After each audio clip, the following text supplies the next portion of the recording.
Vasario 9. Sugrįžk, mano siela, į savo atilsio vietą, nes Viešpats padarė tau gera. Psalmių 116 skyrius 7 eilutė.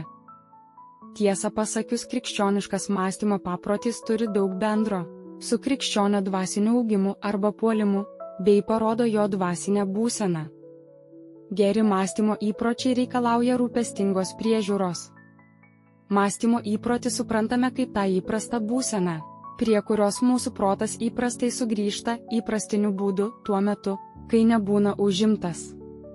Kai esame užimti gyvenimo pareigomis, būtinai turime atkreipti dėmesį į darbą, kurį atliekame, nes jeigu mes atlikdami mechaninius veiksmus, nesukaupsime dėmesio į tai, negalėsime šio darbo gerai atlikti.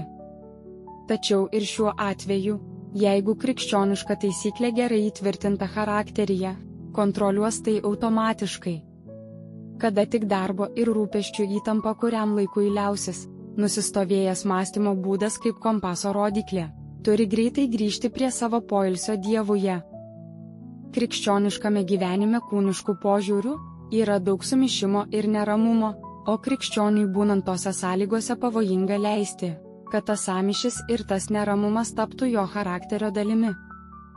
Norint nugalėti tą polinkį, būtina nuolat pasitikėti Viešpaties gera valia ir tikslu krikščionio atžvilgiu, kaip nurodyta jo žodyje, nes tai pasitikėdamas Viešpačiu krikščionis per jo žodį suranda poilsį ir ramybę tarp neramumo ir sąmyšio.